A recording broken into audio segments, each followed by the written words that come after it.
मेरे YouTube channel दृष्टि via academy में। I am Nitish Kumar doing final year of MBBS from AIIMS Patna. तो बच्चों आज हम लोग बात करेंगे कि व्हाट इज बायोलॉजी।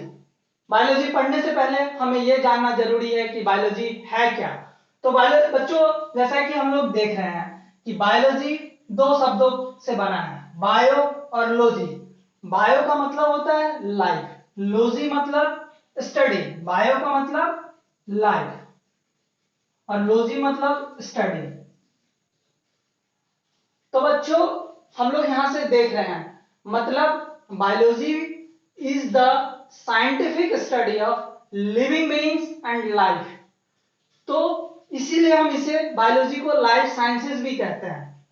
तो अब हमें यह समझना होगा कि जब बायोलॉजी को scientific study of life and living beings कहते हैं तो यहां दो टर्म्स आई कि लिविंग बीइंग्स क्या है और फिर लाइफ क्या है। आपके मन में यह प्रश्न आएगा कि आखिर ये लिविंग बीइंग्स क्या है और लाइफ क्या है।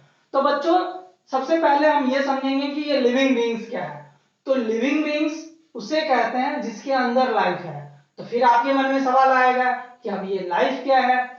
तो फ्रेंड्स ऐसा है कि लाइफ का एज सच कोई डेफिनेशन नहीं है कि हाँ अगर ये है तो इसको एक लाइफ का डेफिनेशन दिया जाए। लाइफ अगर कोई भी कुछ चीजें हैं जो अपने अंदर शो करती है, कुछ प्रोसेसेस हैं, कुछ नेचर के प्रोसेसेस हैं वो अपने अंदर शो करती हैं तो हम लोग कहते हैं कि लाइफ है इसके अंदर। तो अब वो प्रोसेसेस है क्या, जैसे कि वो ग्रोथ शो करता है मतलब उसमें वृद्धि होती है, जैसे कि वो रिस्पांस देता है किसी भी स्टिमुलस, चाहे वो इंडिविजुअल का, चाहे वो एनवायरमेंटल स्टिमुलस हो, चाहे वो कोई भी स्टिमुलस हो जिसके प्रति वो रिस्पांस करता है, चाहे वो अपने एनवायरमेंटल चेंज जो हो रहे हैं उसमें वो अडेप्ट करने की कोशिश करता है, चाहे वो फिजियोलॉजिकल प्रोसेस शो करता है जैसे कि न्यूट्रिशन वो खाना खाता है, जैसे कि वो रिप्रोडक्शन करता है। तो अगर ये और भी बहुत सारे चीजें हैं, मेटाबॉलिज्म वो शो करता है, तो हम कहते हैं कि वो उसके अंदर लाइफ है और फिर वो लिविंग बीइंग्स कहलाते हैं। अब ये लिविंग बीइंग्स प्लांट्स भी हो सकते हैं, एनिमल्स भी हो सकते हैं, बैक्टीरिया भी हो सकते हैं, फंगस भी हो सकते हैं, वायरस भी हो सकते हैं और भी बहुत सारी चीजें हैं। तो हम लोग बायोलॉजी में इन्हीं सब चीजों का स्टडी करते हैं। तो फिर आते हैं कि आपके अंदर फिर ये सवाल आएगा कि जैसे कि आप 10th में अभी पढ़ के आए होंगे कि साइंस के 3 पार्ट्स होते हैं, बायोलॉजी, फिजिक्स, केमिस्ट्री, जो आप अभी तक पढ़ के आए हैं। तो आपके अंदर ये बात फिर आएगा कि क्या बायोलॉजी के भी अलग अलग पार्ट्स होते हैं। तो जरूर बच्चे हाँ होते हैं, बायोलॉजी के भी पार्ट्स होते हैं। अगर मोटे तौर पे बात की जाए तो बायोलॉजी को हम दो भागों में बात करते हैं। पहले भाग को बॉटनी कहते हैं, दूसरे भाग को जूलॉजी कहते हैं। बॉटनी में हम लोग प्लांट्स के बारे में डिटेल्स बात करते हैं, जूलॉजी में हम लोग एनिमल्स के बारे में बात करते हैं। लेकिन इसके अलावे भी बहुत से बायोलॉजी के सब क्लासेस, सब ब्रांच हैं जिसमें हम लोग अलग अलग चीजों के बारे में बात करते हैं और उनकी स्टडी हम लोग हायर लेवल पे करते हैं। लेकिन उनके नामों को जानना जरूरी है क्योंकि हम लोग बायोलॉजी पढ़ने आ रहे हैं तो उनके परिवार के बारे में जानना जरूरी है। तो अब जैसे कि अगर हम लोग सेल के बारे में बात करते हैं, कोशिका जो कि एक स्ट्रक्चरल यूनिट ऑफ लाइफ होती है, स्ट्रक्चरल यूनिट ऑफ ऑर्गेनिज्म होता है। तो ये जिस बायोलॉजी के जिस ब्रांच में हम लोग सेल के बारे में बात करते हैं उसको हम लोग साइटोलॉजी कहते हैं।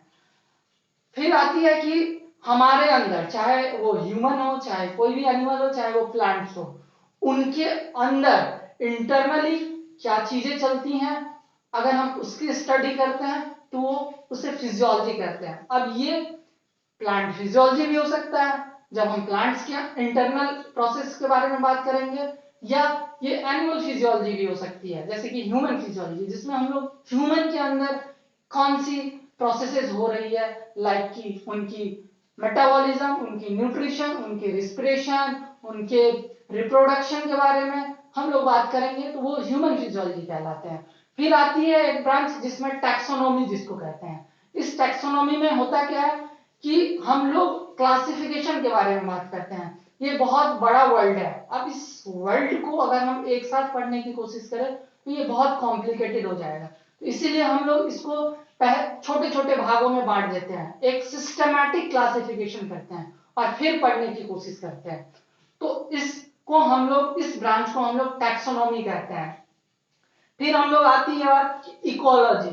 इकोलॉजी क्या होता है? तो बच्चों जैसे कि प्लांट्स या एनिमल अपने सराउंडिंग एनवायरनमेंट के साथ कैसे इंटरेक्ट करती है, सराउंडिंग एनवायरनमेंट के प्रति वो अपना क्या रिस्पॉन्स दिखाती है, तो हम लोग इकोलॉजी में वो बात करते हैं।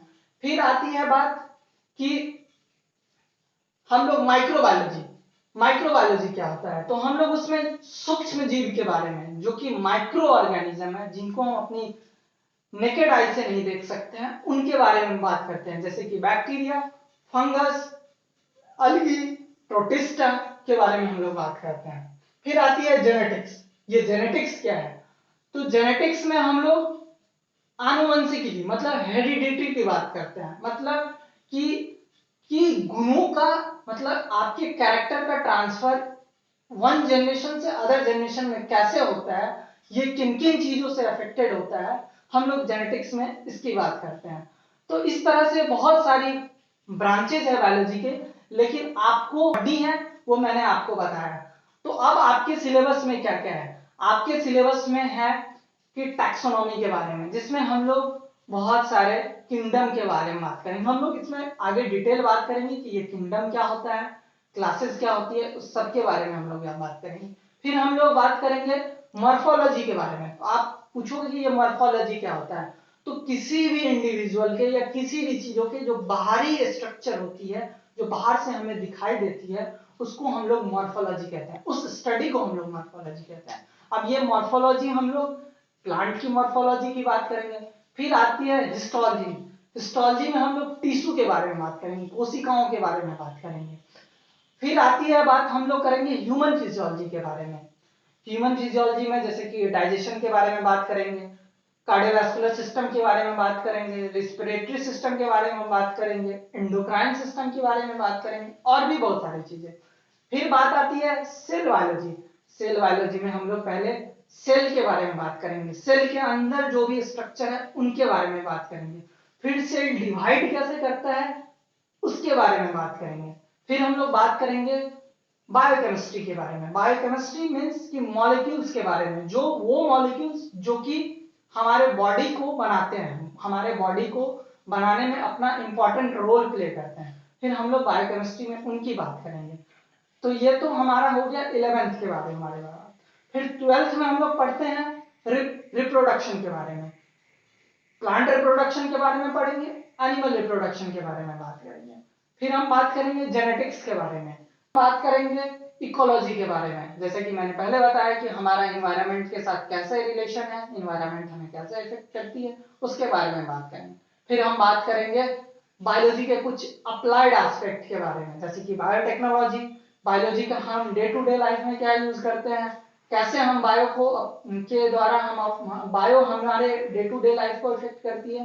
तो इन सब चीजों के बारे में हम बात करेंगे। तो बच्चों जैसे बस आज की इस छोटे से वीडियो में बस मैं आपको यही समझाने की कोशिश कर रहा था कि बायोलॉजी है क्या। तो biology scientific study of living beings और लाइफ को ही हम लोग बायोलॉजी कहते हैं। फिर हम लोग बात किए बायोलॉजी के डिफरेंट ब्रांचेस के बारे में, वो ब्रांचेस क्या होता है, हमें पढ़ना क्या है, हमारे बुक्स में क्या क्या दिया गया है, इसके बारे में हम लोग बात किए। अब अगले वीडियो में हम लोग अपने सिलेबस पे बात करेंगे। Thanks for watching, please do like, share and subscribe.